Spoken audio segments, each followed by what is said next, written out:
Welcome to our executive interview series at AITalks, presented by AIScoop. I'm Wyatt Cash, and we're here with Andrew Evans, Director of the U.S. Army's Intelligence, Surveillance, and Reconnaissance Task Force. Andrew, thank you very much for joining us today. It's great to be here. Thanks for inviting me. I'd like to start by asking, can you provide some examples of how AI has aided efficiency and decision-making processes within your organization, particularly compared to maybe a year ago?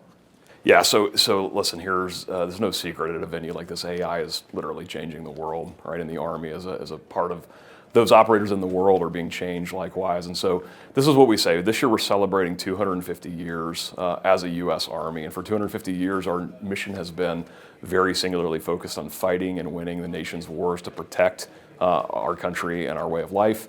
And doing that is becoming increasingly more complicated because there's four key questions that we have to answer as intel professionals in support of that warfighting mission. That's who we're going to fight, where we're going to fight, when we're going to fight, and what type of fight we might have. And those are questions that have to be answered with data.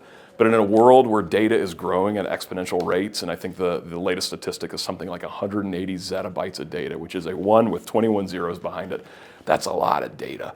So in the past 100 years or so, what we would do is we would apply people to this problem. We would hand them data and say, analyze this data and tell me what you think to help answer those questions. We are now at a place where we can't do that anymore. There's too much data for our people to process. So AI fundamentally is going to be the solution for how we solve, that.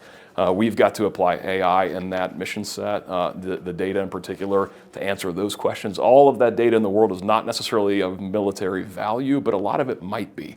And finding that needle in a haystack to protect our nation and ensure that it exists in 251 years and so on is crucial. So AI for us is about protecting the way of life for Americans and for our nation as a whole. Some specific things that we're doing in that space as we're reducing the number of people and the time associated with looking at things like images, and we're asking computers to please do that for us, and then point our analysts to places where it's most useful for them to spend their time. And so they do the analysis still. Humans still need to do the analysis, but pointing them and vectoring them in a way to make sure that analysis is being done productively and efficiently is where AI is helping us. The RF spectrum is increasingly congested as we bring on new data producers, and so AI is helping us sort through that, helping us find correlations, which is what computers do so well, right? Correlations and probabilities.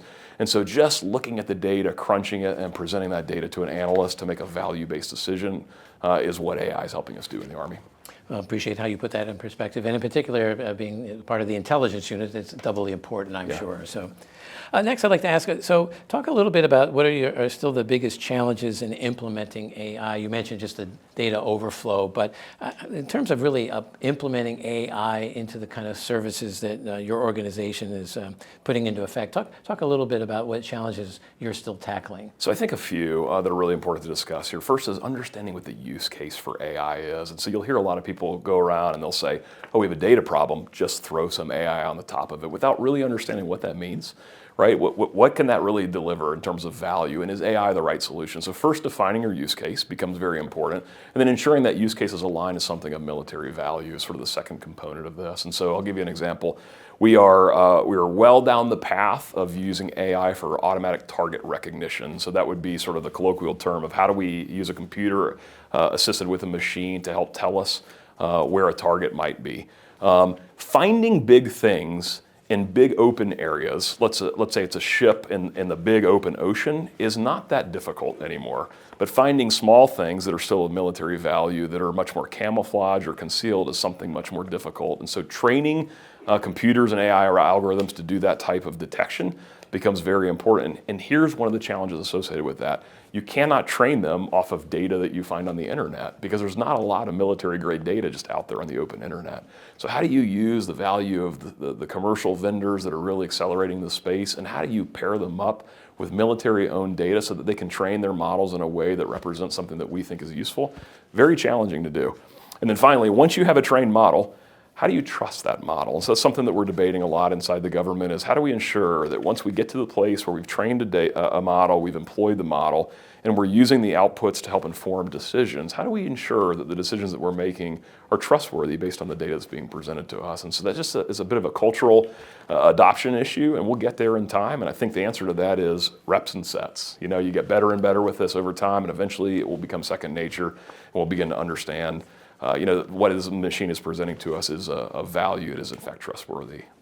Not a small problem, but appreciate there's probably some pretty smart people working on it at your organization. Yeah, very, very smart people and very committed people inside the Department of Defense and the U.S. Army trying to work in the space. And as we just saw out here in the hall, a lot of very committed vendors. And I think a lot of people will say, hey, they're just trying to make money. I think most people are just trying to be part of making this nation a great place to live for future generations. And that's what this is about. Terrific.